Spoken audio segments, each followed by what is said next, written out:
I lost my husband, but gained everything. The affair that set me free. My spouse got my closest pal expecting a child while I was away for work, secretly planning a huge surprise for him. But the move I made next stunned everyone. My name is Zara, and I have to share what happened when I arrived home ahead of schedule from what I assumed was a typical corporate trip.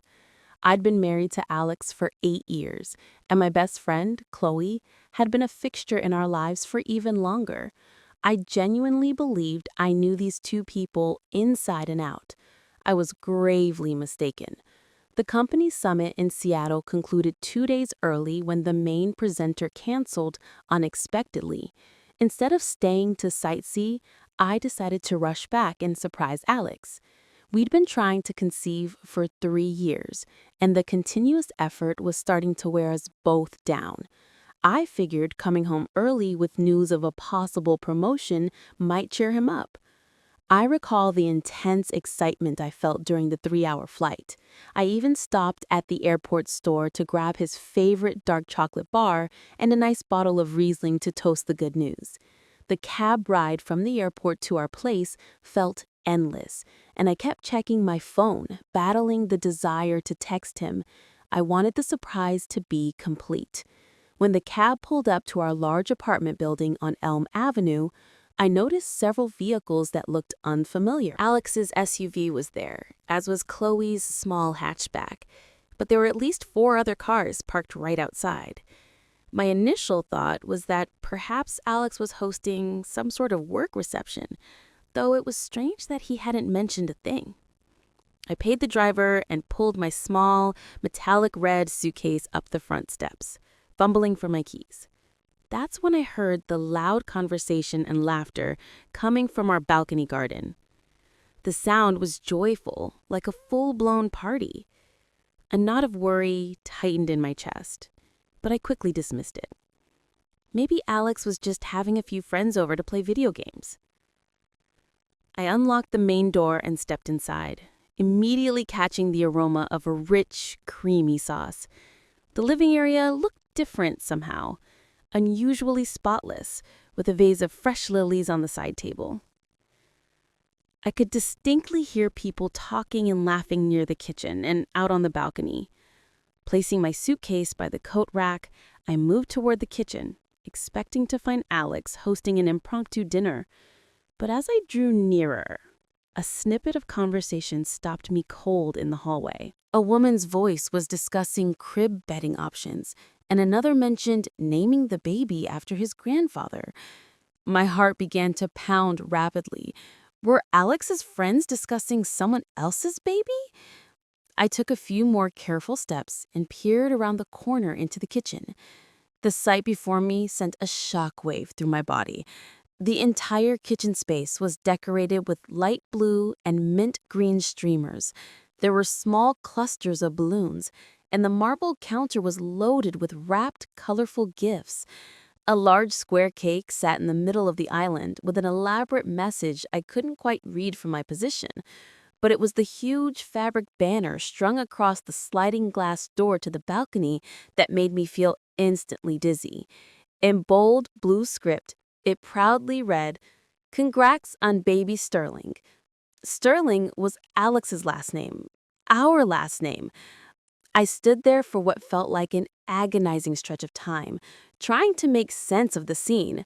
Someone was throwing a baby celebration in my residence, using my husband's name, and I was the only person not invited to the event. The chatter grew louder as guests moved between the kitchen and the balcony. I recognized several faces, Alex's coworkers and a few neighbors. But I still couldn't spot Alex or Chloe. That's when I heard Chloe's distinctive, throaty laugh coming from the balcony, immediately followed by Alex's voice saying something about how excited he was to finally be a dad. The words felt like a punch to my stomach. I walked fully into the kitchen, my knees feeling weak and uncertain. The cake was now completely visible, and I could clearly read the inscription, "Celebrating Alex and Chloe," surrounded by tiny blue baby boots.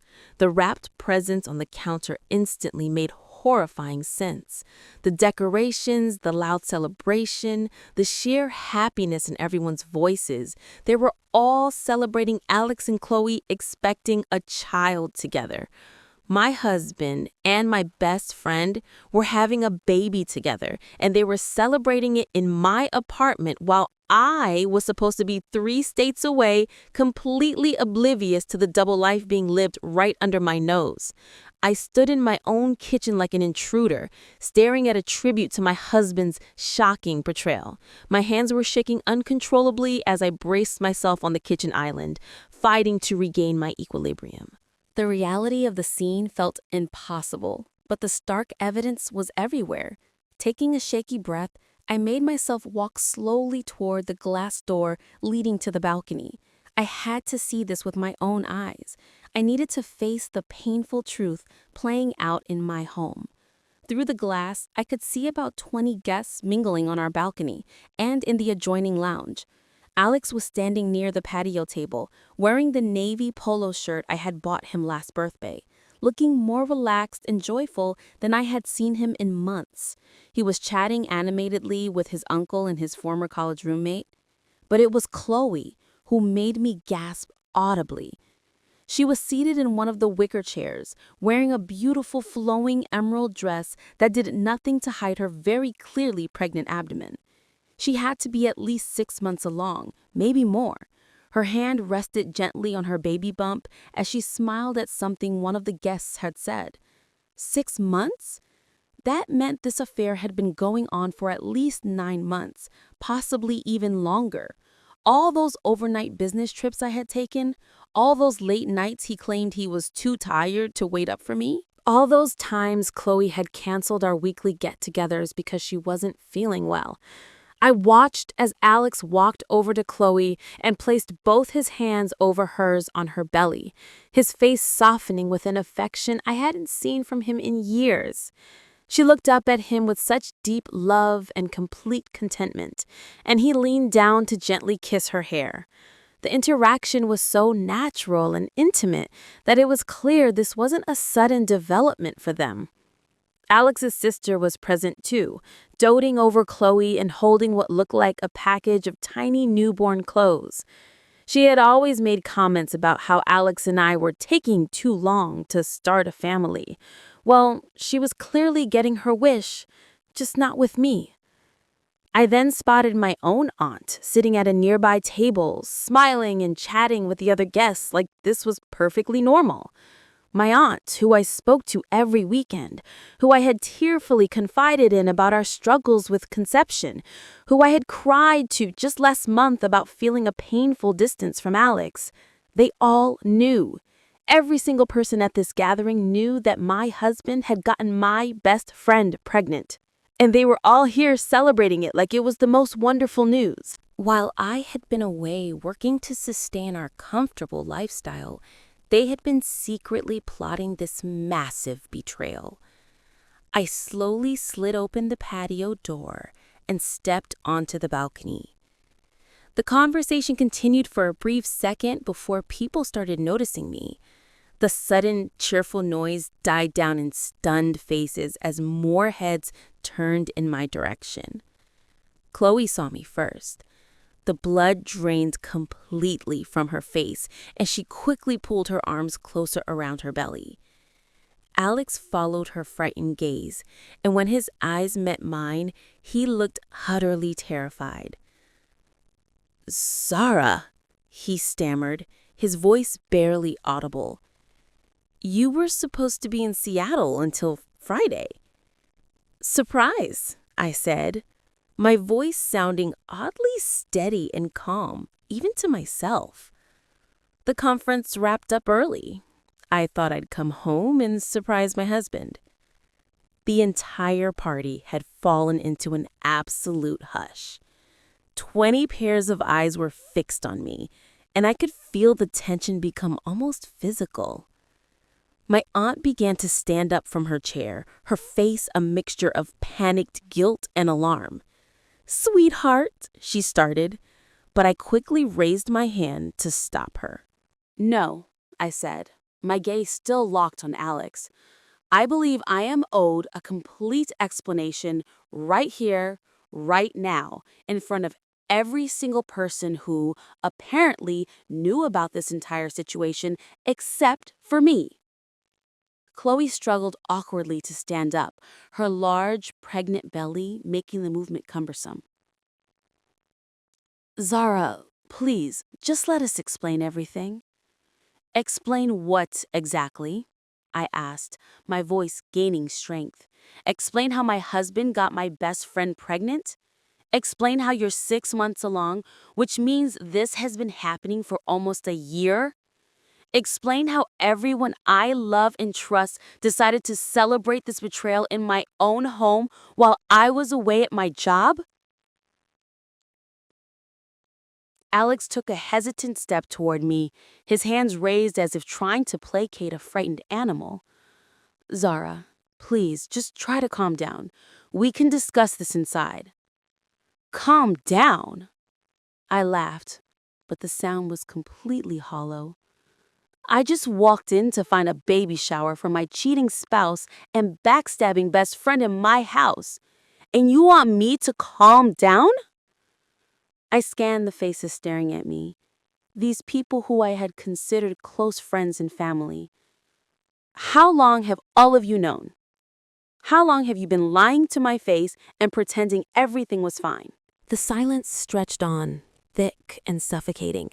I could see people exchanging nervous glances, clearly trying to decide who would be forced to answer my question first. It was Alex's sister who finally spoke up. My dear, we truly wanted to tell you, but Alex felt it would be better to wait until you returned from your work trip. Wait for what, exactly? I asked, my voice rising sharply. Wait to tell me that my marriage is over? That my best friend has been sleeping with my husband? That I've been made a complete fool of for almost a year? Alex stepped forward again.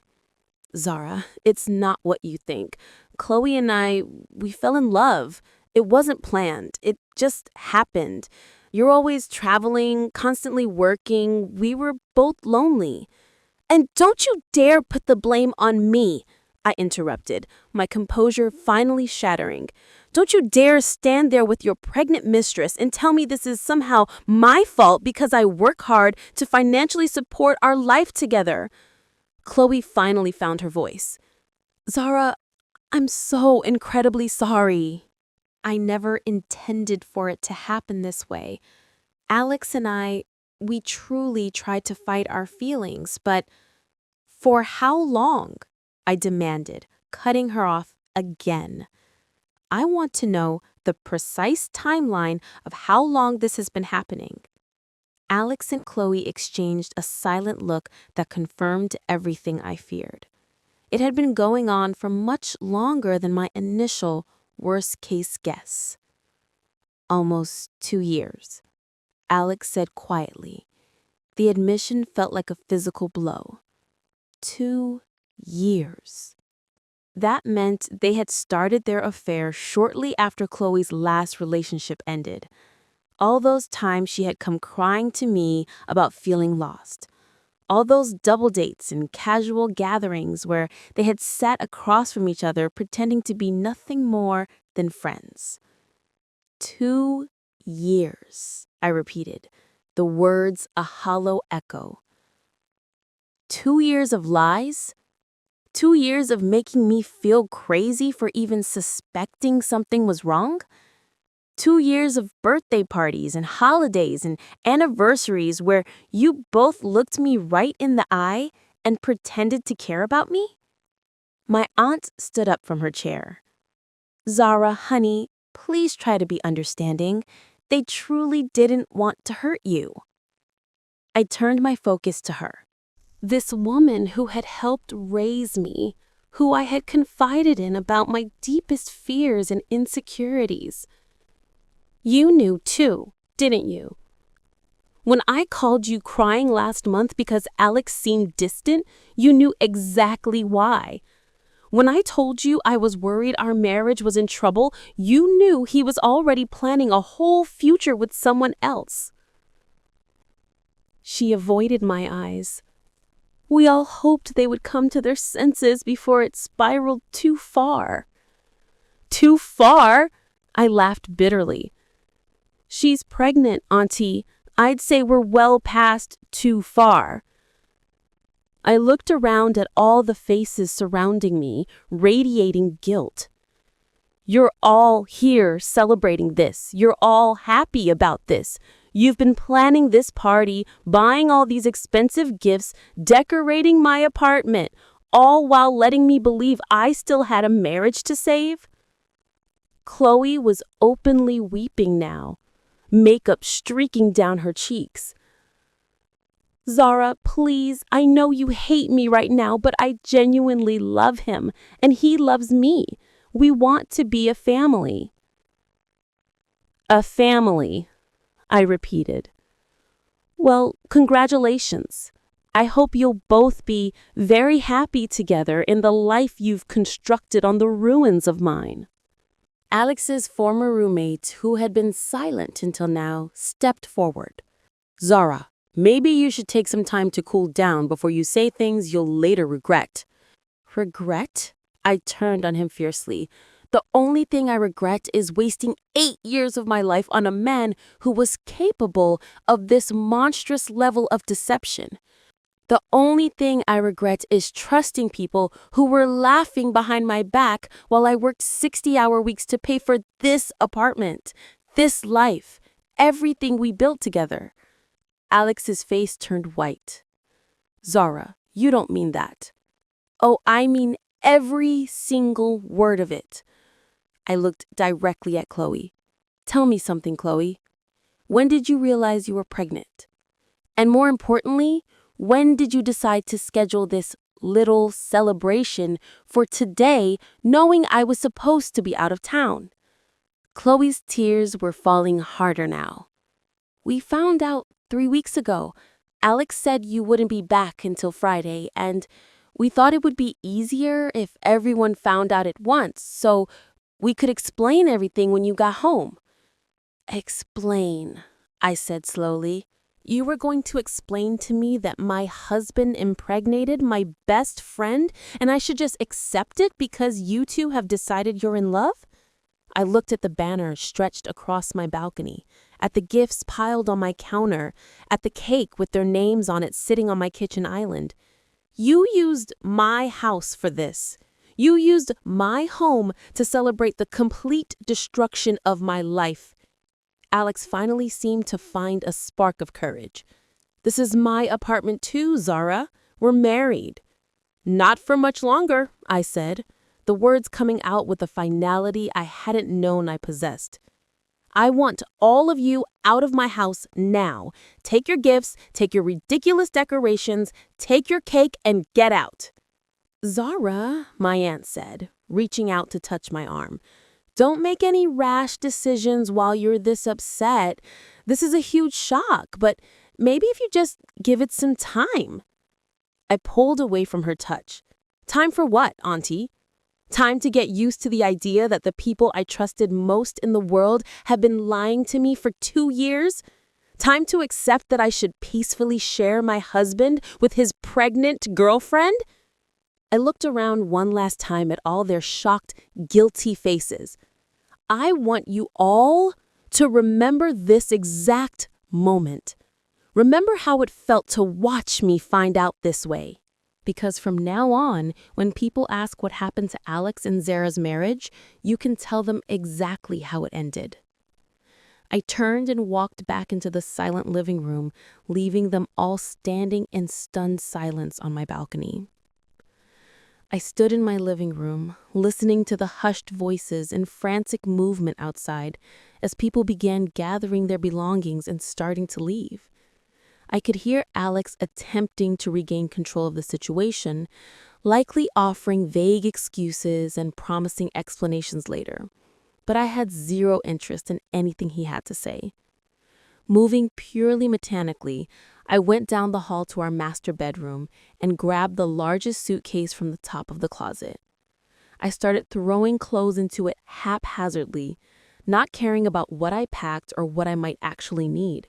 I just needed to evacuate this apartment before I completely fell apart. My hands were shaking as I packed, and I kept stopping to take deep, ragged breaths. 2 years. The number kept booming in my mind. 2 years of Alex coming home and kissing me hello after spending time with Chloe. 2 years of Chloe calling me her soul sister while she was sleeping with my husband. 2 years of everyone around me knowing the truth except for me. I heard Alex's heavy footsteps on the wooden stairs and his voice calling my name, but I ignored him. A few seconds later, he appeared anxiously in the doorway of our bedroom. "Zara, please, we need to talk about this." I didn't look up from my packing. "No, we don't. We need to talk to lawyers. That's the only conversation we're going to have from now on." "Don't be ridiculous," he said, stepping fully into the room. "We can fix this. People make terrible mistakes. Marriages survive infidelity all the time." I finally looked directly at him. This man I had shared my life with for 8 years, and I felt nothing but cold disgust. "Infidelity is a one-night mistake, Alex. What you did was build an entire secret life with another woman. You got her pregnant. You made me believe I was the sole problem when we couldn't conceive." His face flushed crimson. "Zara, I never once said you were the problem. You didn't have to say it. Every month when I got my period, every negative pregnancy test, you made me feel like I was completely failing as a wife. Meanwhile, you were proving your fertility just fine with my best friend." I zipped up the suitcase and hefted it off the bed. "I'm done with this conversation. I'm done with this marriage. I'm done with all of it." "Where are you going?" he asked, moving to block my path to the door. "None of your business." I pushed past him and headed for the door. He followed me, his voice growing desperate. "Zara, please don't do this. I know I messed up, but we can go to couples therapy. We can work through this." I stopped at the bottom of the stairs and turned to face him. "Work through what, Alex? The fact that you're going to be a father with another woman? The fact that you've been living a double life for 2 years? The fact that you let me make a fool of myself trying to save a marriage that was already dead?" I could hear hushed voices still coming from the kitchen, though much quieter now. Most of the guests had likely departed, but I could see Chloe's car was still in the parking lot. "Is she still here?" I asked. Alex nodded reluctantly. "She's very upset. She really wants to talk to you." "Well, she's going to be sorely disappointed. I have nothing to say to her, and I certainly don't want to hear anything she has to say to me." I grabbed my keys and purse from the hall table and headed for the front door. Alex followed me, pleading, "Zara, please just give me a chance to explain everything clearly without all the yelling in the audience. Just you and me." I opened the front door and turned back to him one last time. "You had 8 years to be honest with me, Alex. You had 2 years to end our marriage before betraying me like this. You had dozens of chances to tell me the truth before I had to find out by walking into my own home and discovering a baby shower for your pregnant mistress." I could see genuine tears in his eyes now, but I felt absolutely nothing. "I'm going to file for divorce first thing Monday morning. I strongly suggest you find yourself a good lawyer." 20 minutes later, I was checking into the Regal Suites Hotel on the opposite side of the city. The desk clerk, a young man with a quiet demeanor, must have intuited the distress in my face because he didn't ask any intrusive questions when I requested a room for an open-ended stay and paid with my personal debit card. Once I was finally alone in the impersonal hotel room, I allowed myself to completely break down. I collapsed onto the edge of the bed and cried harder than I had since my sister died a decade ago. But mixed in with the devastating grief and profound betrayal was something I hadn't expected: relief. For months, I had felt an undeniable wrongness in my marriage, but I couldn't precisely identify the source. Alex had been emotionally distant, perpetually distracted, and increasingly critical of my professional travel. I had begun wondering if there was someone else, But every time I raised the issue, he subtly made me feel paranoid and insecure. Now I knew I hadn't been paranoid at all. My instincts had been completely right. I pulled up my phone and scrolled through my contacts until I located the number I was looking for. 3 months ago, when my suspicions about Alex first started, I had quietly had a brief consultation with a divorce lawyer just to understand my legal options. I had never followed through, choosing instead to redouble my efforts to work on our marriage. Now, I was immensely grateful for that preliminary conversation because I remembered exactly what the lawyer had advised me about protecting my separate assets. Monday morning could not come fast enough. I had spent the entire weekend in my hotel room, ordering takeout and meticulously creating lists of everything I could recall about our shared finances. The more I thought about it, the deeper my anger burned. Not just about the betrayal, but about how Alex had been openly benefiting from my success while secretly building a future with someone else. At 9 a.m. sharp, I was seated in the sleek law office of Miss Eleanor Vance, the attorney I had consulted months earlier. She remembered our previous meeting and appeared unsurprised to see me back. "I'm truly sorry it came to this, Zara," she said, reviewing the notes from our initial meeting. "But I'm glad you reached out to me before things got more complicated. The preliminary research we conducted in May is going to save us a significant amount of time now." Reaching out had been the single smartest thing I had done in months. When I first suspected Alex of cheating, I had secretly gathered copies of all our financial documents: bank statements, apartment deed papers, investment records, even receipts for major household purchases. I had told myself I was just being overly paranoid. But deep down, I think I instinctively knew I was preparing for this very day. "So, what exactly are my options now?" I asked, though I had a strong feeling I already knew the answer. Eleanor smiled, and there was something almost reassuringly sharp about it. "Sarah, you are in an incredibly strong position. First, this is a no-fault divorce state, so the adultery itself won't directly impact the property division. However, the financial picture is massively in your favor." She pulled out a large manila folder and spread several documents across her desk. "Based on the documentation we have, you purchased the apartment entirely with your own funds from your trust fund.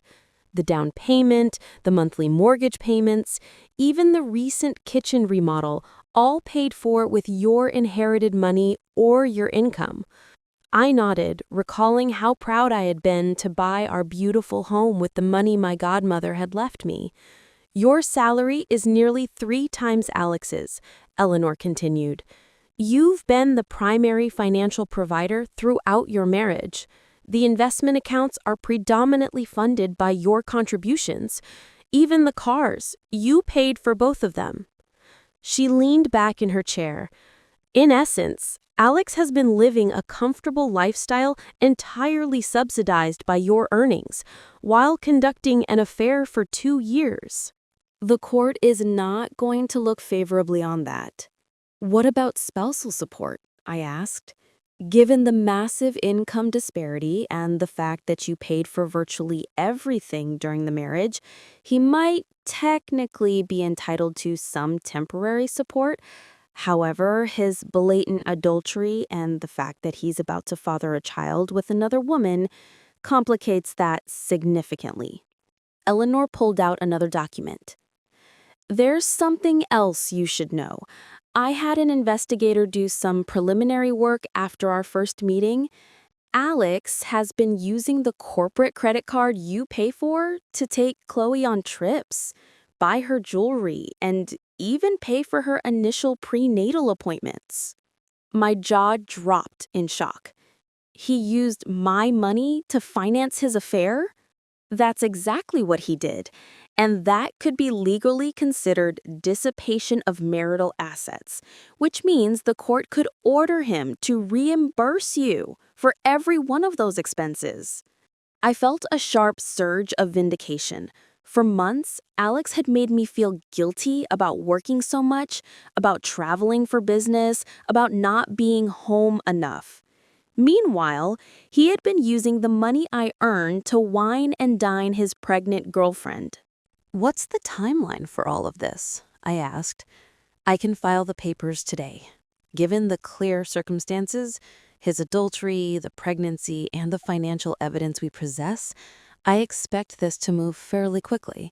He'll be served within 48 hours. Eleanor leaned forward. Zara, I need you to understand something. Alex is about to realize that the comfortable life he's been living was entirely dependent on your income.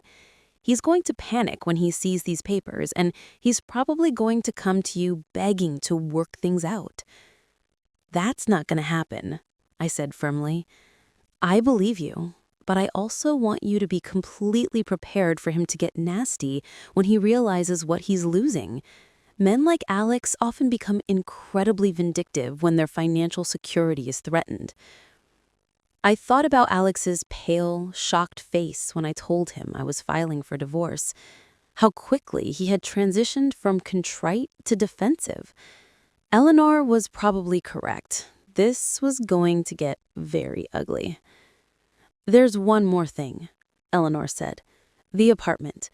Since you purchased it entirely with your own separate funds, it is your separate property. Alex has no legal claim to it. That news hit me harder than I expected. Our apartment, the place where I had dreamed of raising children with Alex, where I had hosted holiday gatherings and housewarming parties. It was mine alone now. Alex would have to vacate. How long does he have? I asked. Typically 30 days from when he served, but given that he's already violated the trust of the marriage and used marital resources inappropriately, we might be able to expedite that. I signed all the necessary legal papers and wrote Eleanor a large check for her retainer fee. Walking out of her office, I felt lighter than I had in months. For the first time since that terrible Friday afternoon, I felt like I was in full control of my own life again. Alex was served with the divorce papers on Wednesday afternoon while he was at his small consulting office. I know this because he called me exactly 17 minutes later, and he sounded completely frantic. "Zara, what the hell is this?" he yelled when I answered the phone. "You can't be serious about this divorce." "I'm completely serious," I replied calmly. I was sitting in my hotel room, feeling more at peace than I had in years. "But Zara, we need to talk this through. You can't just throw away 8 years of marriage without even attempting to work things out." "Alex, you threw away 8 years of marriage when you started sleeping with my best friend 2 years ago. I'm just making it official." There was a brief silence on the other end of the line, and then I heard him take a shaky breath. "The papers say you want me out of the apartment in 30 days. Zara, that's not fair. That's my home too." "Actually, it's not," I said, surprised by how unemotional I sounded. "I bought that apartment with my trust fund money. I've paid the mortgage, the insurance, the property taxes, all of it. According to the law, it's my separate property." "That's not how a partnership works, Zara. We built a life together in that apartment." "You built a lie in that apartment, Alex. You brought Chloe into our home, into our bed most likely, and you made a total mockery of everything we had." "It wasn't like that," he said, his voice turning desperate. "Zara, I was lonely. You were traveling all the time, working constantly. Chloe was going through a tough breakup and she needed someone to talk to. It just happened very gradually." I laughed, but there was no trace of humor in it.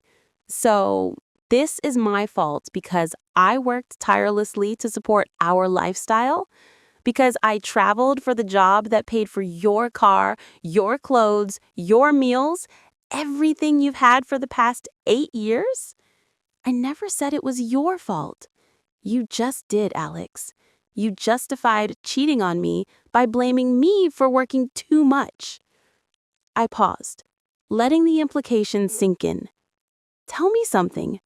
When you were comforting Chloe through her breakup, Did you happen to mention that you were married?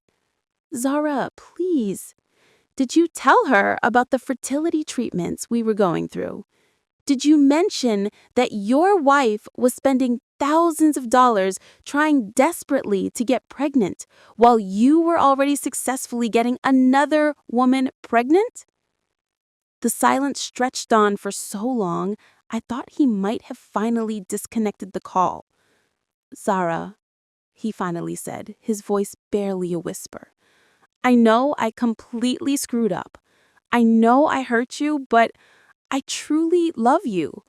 I've always loved you. What happened with Chloe, it doesn't change that.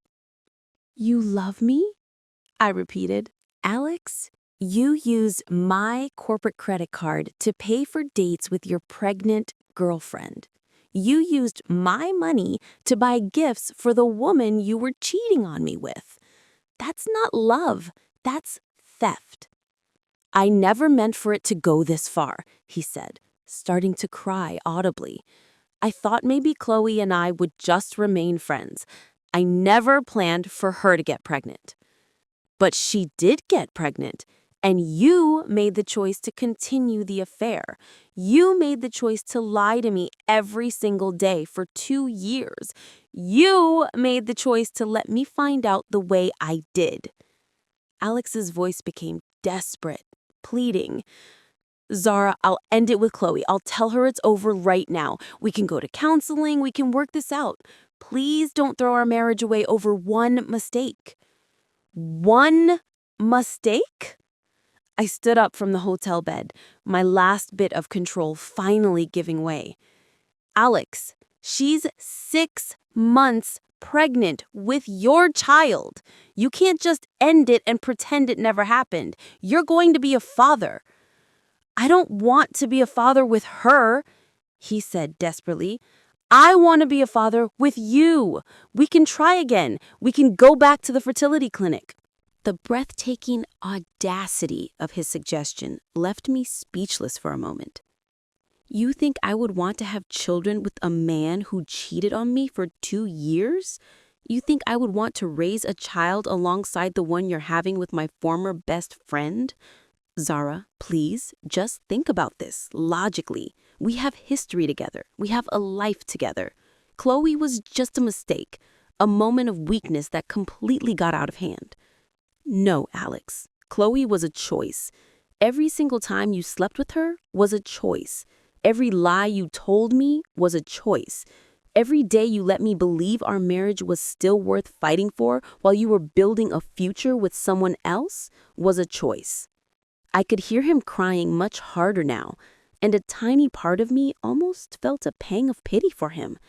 But then I remembered walking into my own home and seeing that banner celebrating their pregnancy, and any flicker of sympathy I might have felt instantly vanished.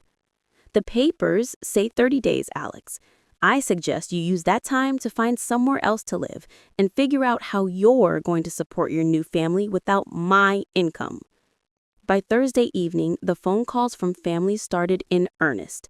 First, it was my aunt, then Alex's sister, followed by his uncle and former college roommate.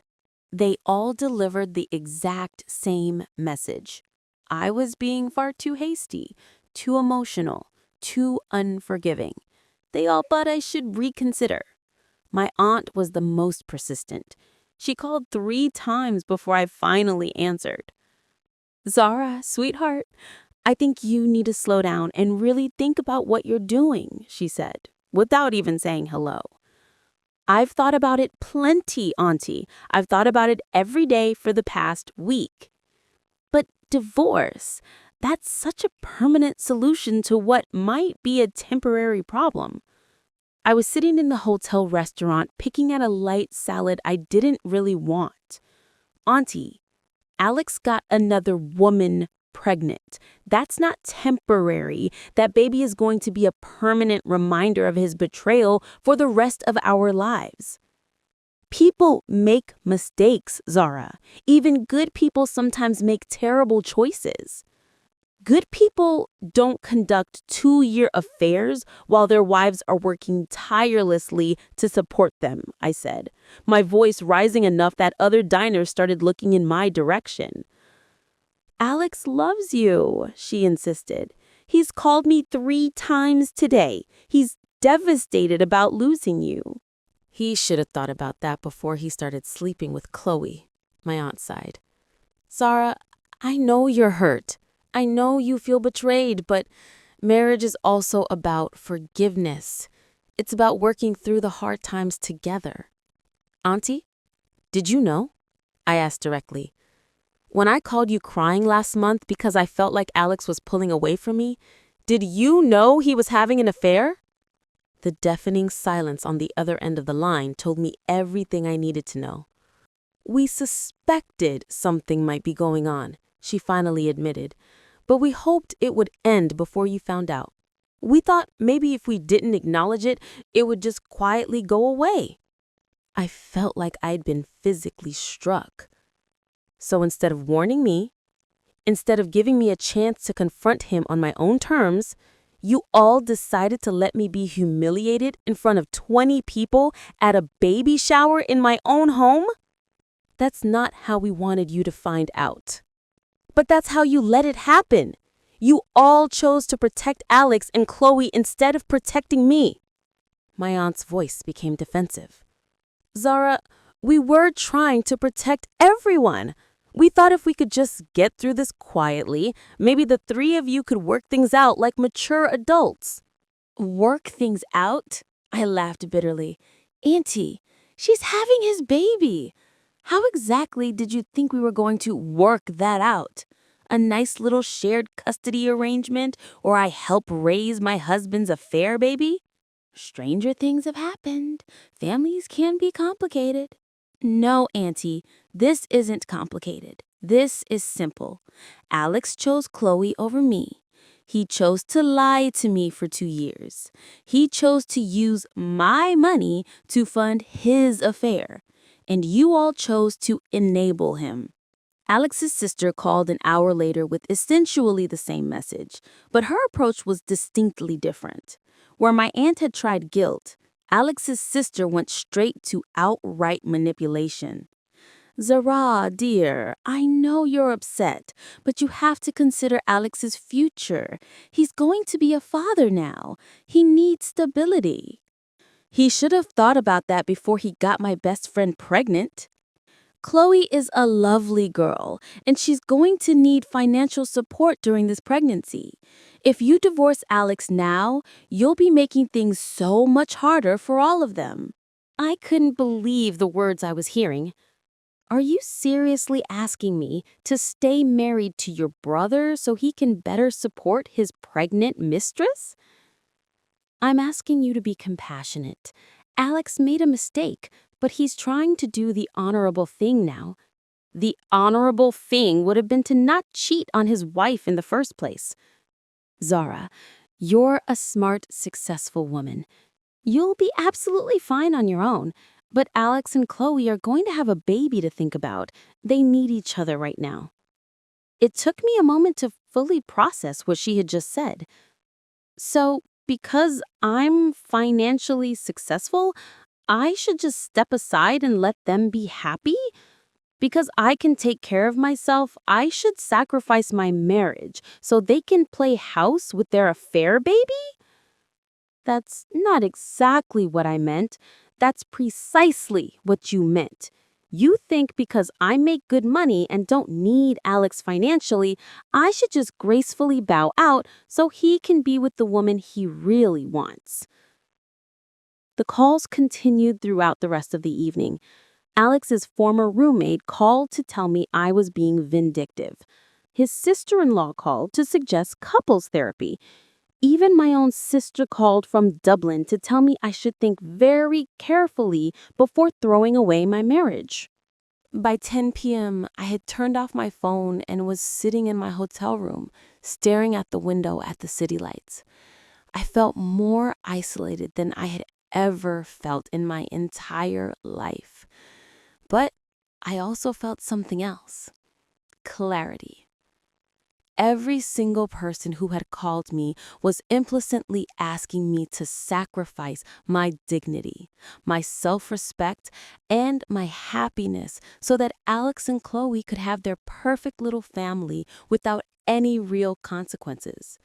They wanted me to be the understanding ex-wife who gracefully stepped aside and maybe even helped babysit on weekends. But none of them had asked how I felt. None of them had asked what I wanted. None of them seemed to care that I was the victim in this entire situation, not Alex. That night, I made a final decision that would change everything. I wasn't going to be the accommodating woman who made things easier for everyone else. I wasn't going to quietly disappear so Alex and Chloe could have their happily ever after. I was going to fight for what was legally mine, and I was going to make sure they understood exactly what they had thrown away. The divorce was finalized 6 weeks later, even faster than Eleanor had predicted. Alex didn't contest any of the terms, probably because his lawyer clearly explained that fighting would only cost him money he didn't have and would not change the final outcome. I legally got the apartment, the investment accounts, both cars, and my full retirement funds. Alex received his few personal belongings and a stern verbal warning from the judge about using marital assets to fund extramarital affairs. But the real consequences didn't become truly clear until Alex tried to rent a new place. He called me on a Tuesday afternoon, 3 days before his 30-day deadline to move out of the apartment. His voice was strained and frantic. "Zara, I need to ask you a huge favor." "We communicate through lawyers now, Alex," I said. "You know that." "Please just listen. I can't find anywhere to live. Every apartment I've applied for has been instantly rejected because my income isn't high enough to qualify." I was sitting in my home office reviewing quarterly reports, and his call was annoyingly interrupting my work. "That's not my problem." "Zara, please. I have absolutely nowhere to go. Chloe's apartment is too small for both of us and the baby when it arrives. I just need a few more weeks to figure something out." "You've had 6 weeks to figure something out, Alex. What exactly have you been doing with your time?" "I've been apartment hunting, but the rent prices in this city are completely insane.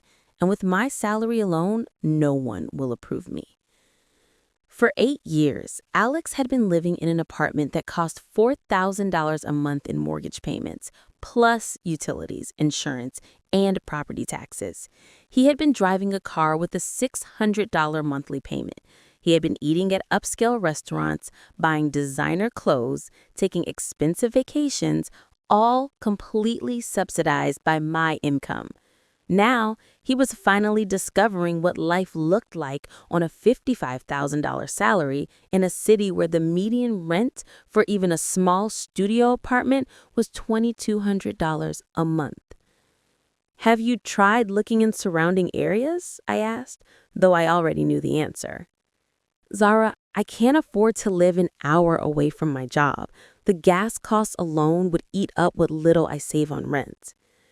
"Then maybe you should have thought about that before you decided to blow up our marriage." "Don't be like this," he pleaded. "I know you hate me right now, but you're not a cruel person. I'm going to be completely homeless in 3 days." I felt a quick flash of the old sympathy, the ingrained instinct to immediately fix his problems that had tragically defined our entire marriage. But then I remembered walking into my apartment and seeing Chloe's pregnant belly, seeing my aunt's guilty face, seeing all those people celebrating my humiliation. "Alex, for 8 years, I supported you. I paid for your car, your clothes, your meals, your entertainment. I paid for the roof over your head while you were sneaking around behind my back. The only reason you could afford to take Chloe on dates was because I was paying for everything else in your life." "I know that," he said quietly. "I know I took terrible advantage of your generosity." "It wasn't generosity, Alex. It was a partnership. I thought we were building a life together. I thought my success was our success. But apparently, you saw as a free ride that allowed you to pursue other women. That's not fair. What's not fair is that I've been supporting your lifestyle while you've been cheating on me. What's not fair is that you used my money to wine and dine your girlfriend while I was traveling for work to earn that money. I paused, letting that sink in. You want to know what I think, Alex? I think this is the very first time in your adult life that you're experiencing the real financial cost of your choices, and you absolutely don't like it. Zara, please, I'm begging you. Just let me stay a few more weeks. No, you have 3 days to get your things out of my apartment. After that, I'm changing the locks. Where am I supposed to go? I don't know, Alex. Maybe Chloe's family has a guest room you can sleep in. Maybe your sister, who was so deeply concerned about your future, can help you out. Maybe your former roommate, who thought I was being too harsh, can offer you his couch. The line went quiet for a long moment. They all said no, he admitted finally. That admission hit me harder than I expected. All those people who had called to tell me I should forgive Alex, who had insisted that family should stick together, who had made me feel guilty for not being more understanding, none of them were willing to actually help him when he needed it most. Then I guess you're learning what I learned that day in our kitchen, I said. Sometimes the people you think will be there for you aren't. 3 days later, I drove by the apartment building to make sure Alex had moved out. His car wasn't in the lot, and when I went inside, all of his belongings were gone. He had left the keys on the kitchen counter, along with a note that simply said, "I'm sorry." I later heard through mutual friends that he had ended up renting a tiny studio apartment in a very rough part of town, the only place he could afford on his salary alone. The commute to his job was over an hour each way, and he had to sell his newer SUV and buy an older, cheaper model to slightly reduce his monthly payments. For the first time in years, Alex was genuinely living within his means, and apparently his means were much more limited than he had ever realized. 2 months after the divorce was officially finalized, Alex called me from an unknown number. I almost didn't answer, but a strange curiosity made me pick up. "Zara, it's me," he said, and I could immediately tell something was very, very wrong. His voice was shaky, and he sounded like he'd been crying hard. "Alex, I told you we don't—" "Please just listen to me for 1 minute," he interrupted. "I'm not calling to ask you to take me back or anything like that. I'm calling because I'm completely desperate and I don't have anywhere else to turn." I was in my kitchen making dinner for myself in the peaceful quiet of my apartment, the home that was finally mine alone, decorated exactly the way I wanted it, filled with only my things and my memories. "What do you want, Alex?" "I got evicted," he said, and I could hear him starting to sob. "I couldn't make the rent this month and they gave me 48 hours to get out. I'm living in my car." Despite everything he had done to me, hearing him say he was truly homeless still hit me in the chest. "What about Chloe? Can't you stay with her?" Alex laughed, but it was a bitter, broken sound. "Chloe and I aren't together anymore." That stopped me cold. "What do you mean you're not together? She's pregnant with your baby." "Was pregnant," he corrected, his voice barely above a whisper. "Alex, what are you saying?" "She lost the baby 6 weeks ago. Miscarriage in the 2nd trimester. The doctor said it was just one of those awful things that happen sometimes." I slowly sank down onto one of my kitchen stools, trying to absorb the shocking news. The baby that had been the primary catalyst for destroying our marriage, the pregnancy that had been celebrated with cake and decorations in my home, was now gone. "I'm sorry," I said, and I truly meant it.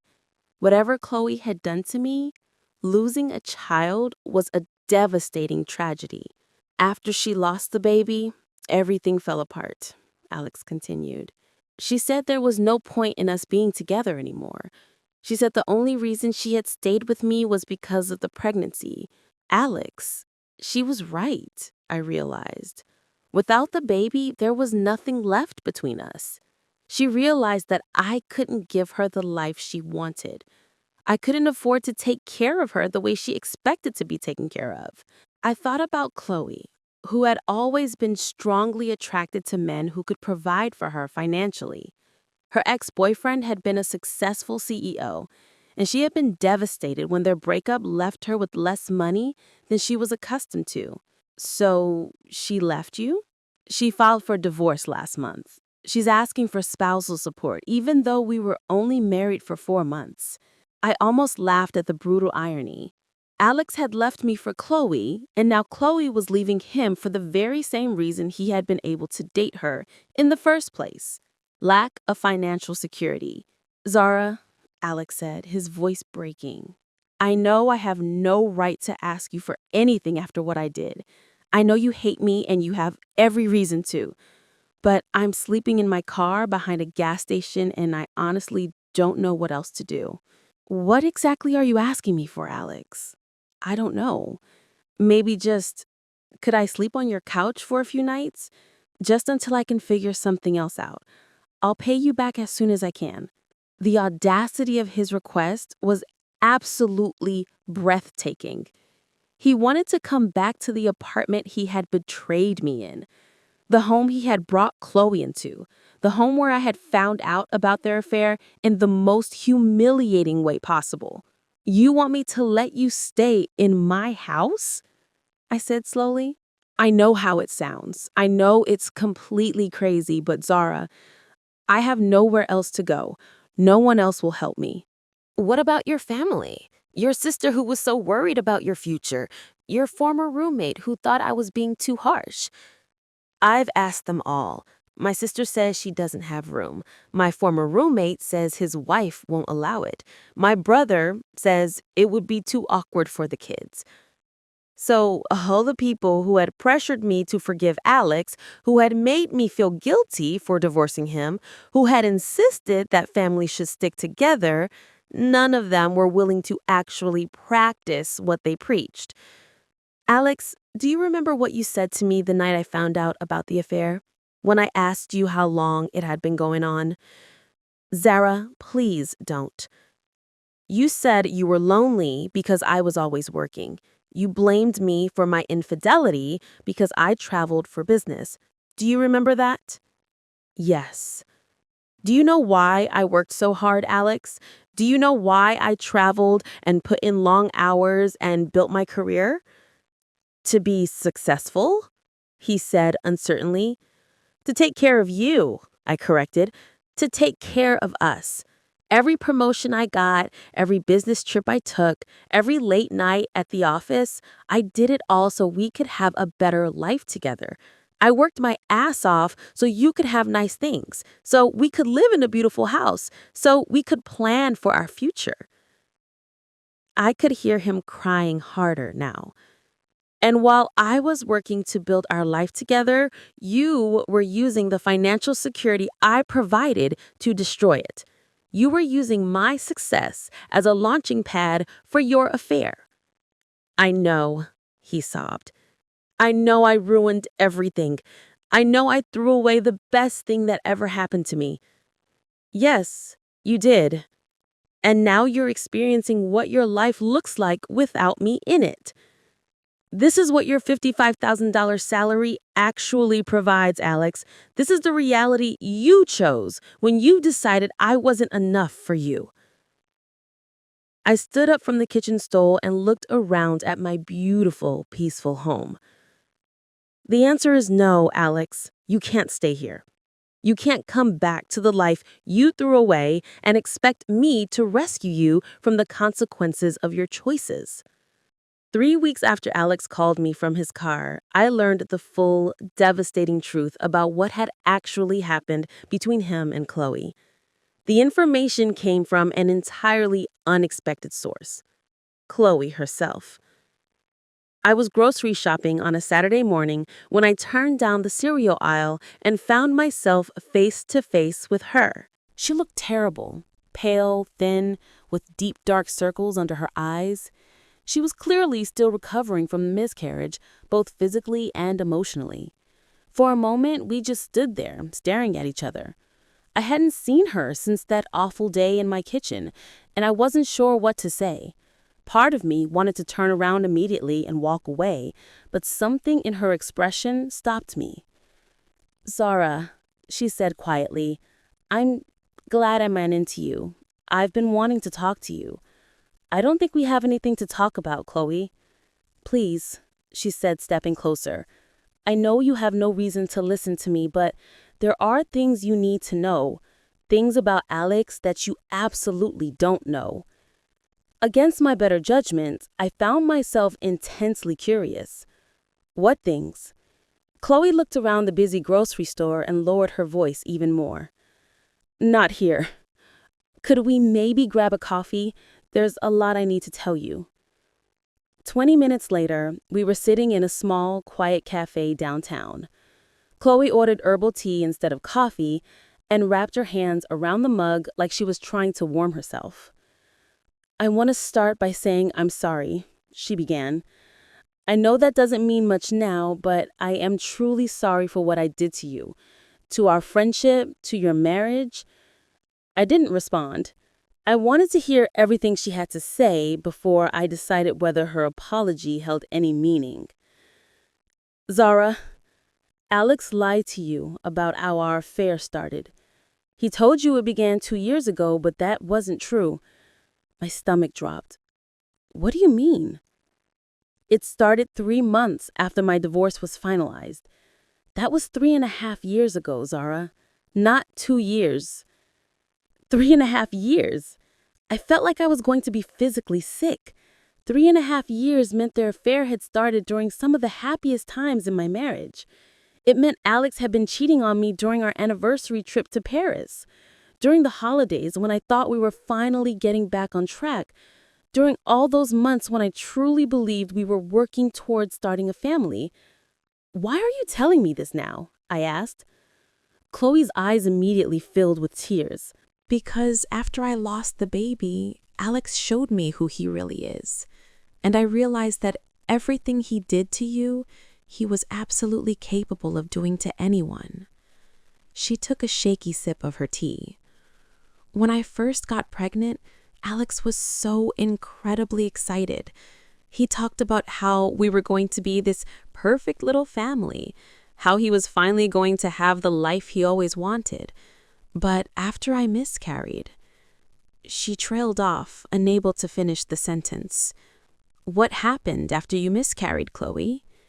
He was disappointed, but not devastated the way I was. I was completely grieving the loss of our child, and he was already talking about trying again. But Zara, he wasn't talking about trying again with me.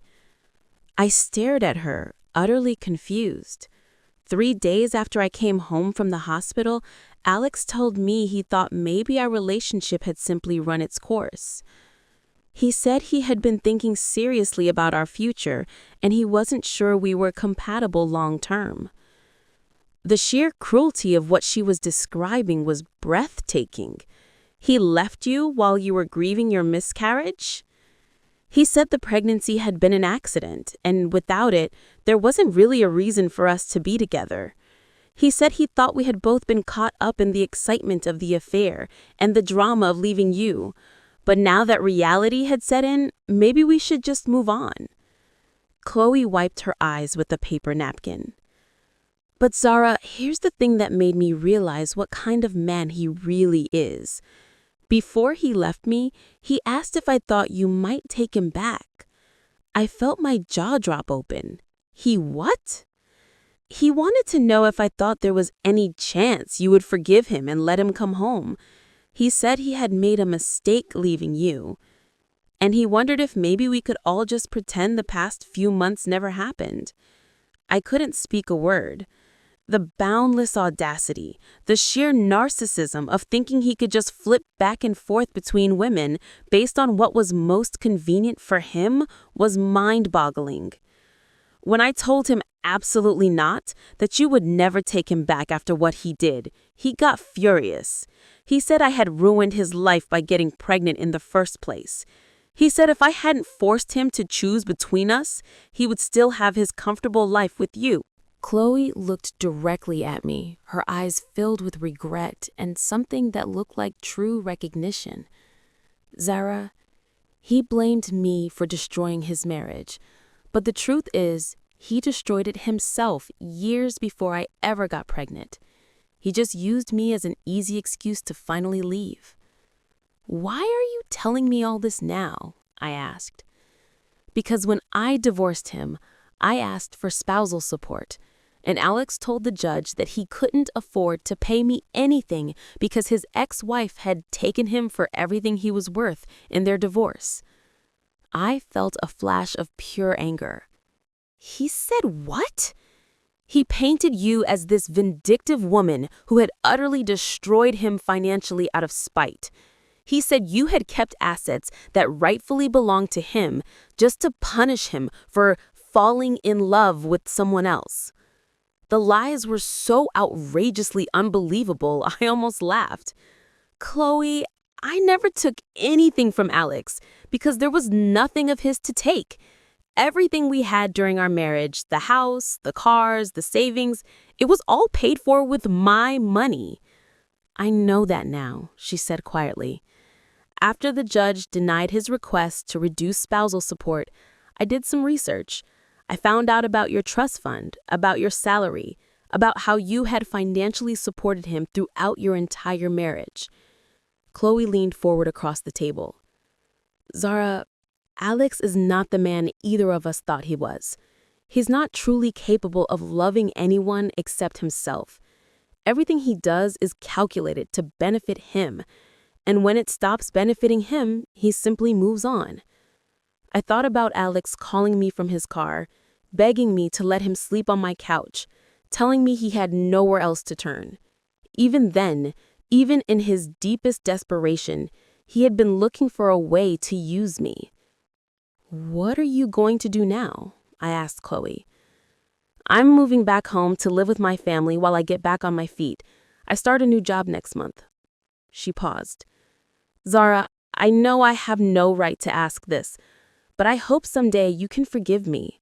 Not for Alex's sake, but for your own.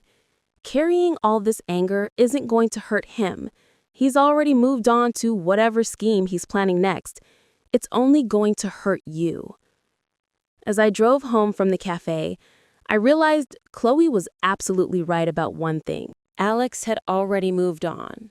He wasn't sitting somewhere mourning the loss of our marriage or the life we had built together.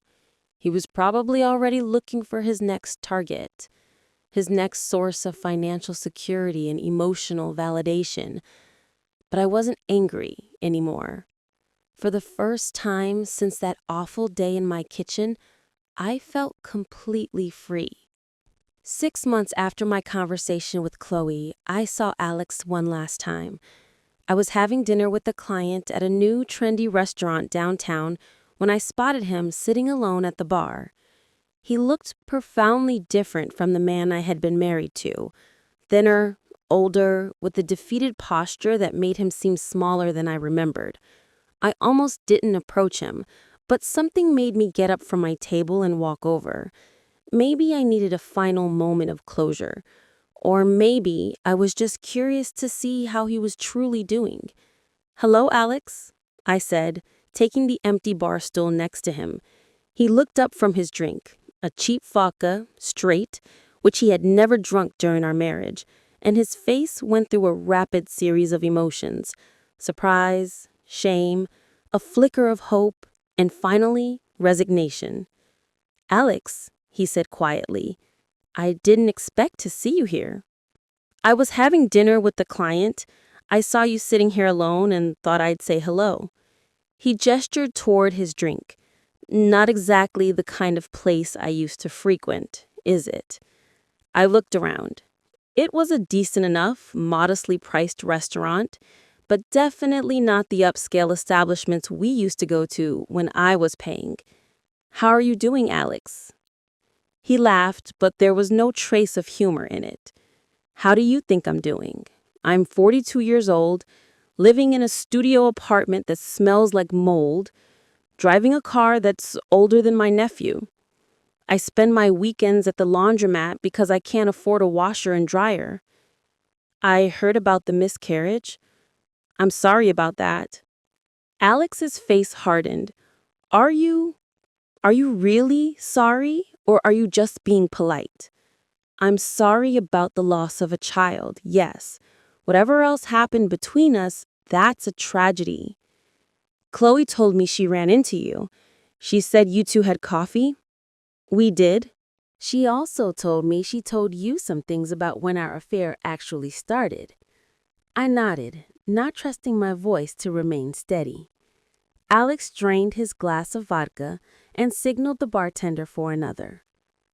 I suppose she painted me as some kind of monster? She told me the truth, Alex, something you never did. The truth, he repeated bitterly. The truth is that I was unbelievably stupid. The truth is that I had everything I could ever want and I threw it away because I thought I deserved more. He looked at me directly for the first time since I sat down. The truth is that every day for the past 8 months, I've regretted what I did to you. Not just because my life is ruined now, but because you didn't deserve what I put you through. No, I didn't. You were a good wife, Zara. You were generous and hardworking and loyal. You supported my dreams even when they didn't make financial sense. You made me feel like I was successful, even when I was contributing almost nothing to our life together. His new drink arrived, and he stared into it instead of drinking. And I repaid all of that by cheating on you for 3.5 years. I repaid your loyalty by humiliating you in front of everyone we knew. Why, Alex? I've never understood why. What was I not giving you that made you think you needed to look elsewhere? He was quiet for so long, I thought he wasn't going to answer. You want to know the truth? He finally said. You weren't doing anything wrong. You were perfect. That was the problem. I frowned, still not understanding what he meant. Zara, you made more money than me. You were more successful than me. You were smarter than me. Every day I lived with the agonizing knowledge that you could do better than me. Every day I waited for you to realize that you had settled. Alex, that's ridiculous. I loved you. I know you did, and I couldn't handle it. I couldn't handle being the lucky one in the relationship. So I sabotaged it before you could leave me for someone more worthy of you. The raw admission hung between us, like a suffocating presence. Chloe made me feel like I was the catch, he continued. She was impressed by the apartment, by the cars, by the lifestyle. She didn't know it was all because of your money. To her, I looked successful. So you destroyed our marriage to protect your ego. I destroyed our marriage because I'm a coward, he corrected. I was too insecure to appreciate what I had and too selfish to just be grateful for it. Alex finally took a sip of his drink. And now I'm sitting in a chain restaurant at 9 o'clock on a Saturday night, drinking alone because I can't afford to go anywhere nicer. And the woman I cheated with won't return my phone calls because I can't support her the way she expected. Chloe isn't taking your calls? She blocked my number 3 weeks ago. Apparently, she's dating her new boss now, someone who can actually afford to take her to nice restaurants. The irony was almost too perfectly awful. Alex had cheated on me with Chloe. Chloe had left him when he couldn't provide for her, and now she was with someone else who could give her the lifestyle she wanted. "Do you see the pattern, Alex?" I asked gently. He looked at me with tired eyes. "What pattern?" "You left me for Chloe because you thought she would make you feel better about yourself. Chloe left you for her boss because he can give her what she wants. None of it was ever about love. It was all about what each person thought they could get from the other." Alex finished his drink and set the glass down on the bar with a decisive thud. "Zara, I know this is going to sound crazy, and I know you have every right to laugh in my face, but I have to ask, is there any chance at all, that you might consider giving us another try?" I stared at him in utter amazement. After everything that had happened, after all the pain and betrayal and humiliation, he was still thinking there might be a way back? "Alex, are you serious right now?" "I know I screwed up. I know I don't deserve another chance. But Zara, we had 8 good years before I ruined everything. We could have that again." "No, we couldn't." "Why not? I've learned my lesson. I know what I lost now." I stood up from the bar stool and looked down at this man who had once been my husband, who I had once planned to grow old with, who I had once thought I knew better than I knew myself. "Alex, you haven't learned anything. Even now, sitting here telling me how much you regret what you did." You're still trying to use me. You don't want me back because you love me.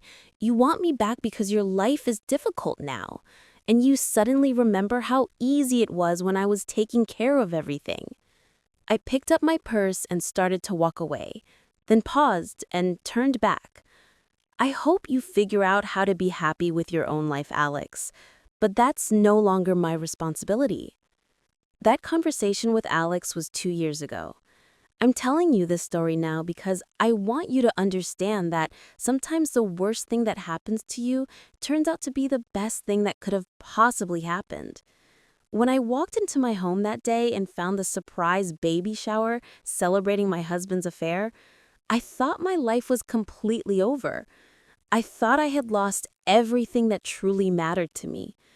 But what I actually lost was dead weight. People who didn't value me. A marriage that was entirely built on lies, and a version of myself that was far too accommodating for her own good. Here's what happened to everyone involved in this story. Alex never recovered financially from our divorce. The last I heard, he was still living in that tiny studio apartment, still struggling to make ends meet on his salary alone. He dated a few women over the past couple of years, but none of the relationships lasted more than a few months.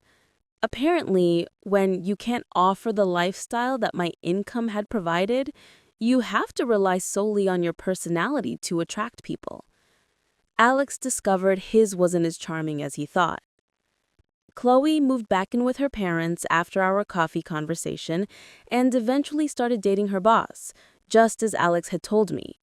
But that relationship ended when she got pregnant again, and her boss made it explicitly clear he wasn't interested in being a father. She's now a single mother working part-time and living with her parents, with her 1-year-old daughter. I heard she's been trying to contact Alex, looking for some form of financial support. But he's made it clear he has nothing to offer her. My family, the people who pressured me to forgive Alex and work things out, learned what it means to choose sides. I cut contact with my aunt for 8 months after the divorce. When she finally apologized for not supporting me, we began to slowly rebuild our relationship. But it's fundamentally different now. I trust her less, and she knows it. Alex's family, who had made me feel guilty for not being more understanding, never reached out to apologize. That told me everything I ever needed to know about their true character. As for me, I'm living my best life, and I mean that sincerely. I got promoted to regional director 6 months after the divorce was final. My work performance actually improved once I wasn't carrying the stress of Alex's betrayal and the dying marriage.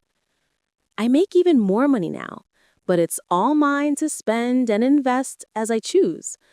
I renovated the apartment completely, erasing every trace of the life Alex and I had shared. I turned his old office into a reading room with floor-to-ceiling bookshelves. I redecorated our former bedroom in colors he hated but I loved. I planted a beautiful new garden in the backyard where that awful baby shower had taken place, literally covering the scene of my humiliation with something beautiful that I created. I started traveling for pleasure instead of just for work. I've been to Italy, Greece, Japan, and New Zealand in the past 2 years. I eat at expensive restaurants without worrying about the cost. I buy clothes I love without asking anyone's opinion. I make decisions based solely on what makes me happy. And yes, I'm dating again. His name is Marcus, and he's a doctor I met at a medical conference where I was presenting. He's financially independent, emotionally mature, and incapable of the kind of deception Alex specialized in.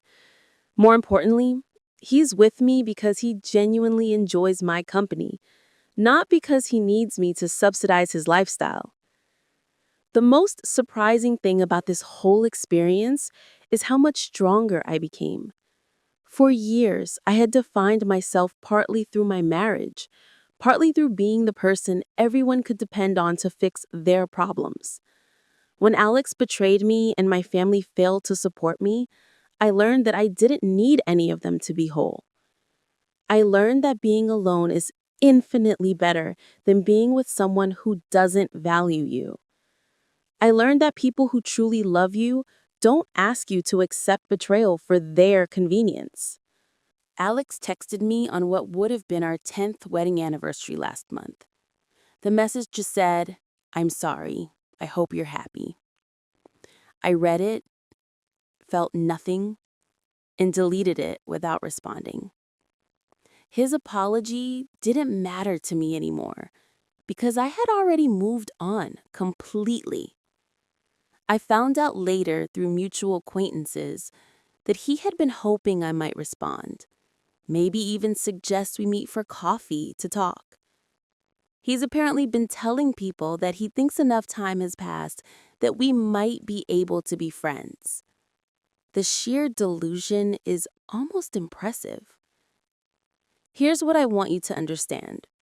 If you're going through something similar, you are not responsible for managing other people's feelings about the consequences of their actions. You are not required to make things easier for people who made your life harder.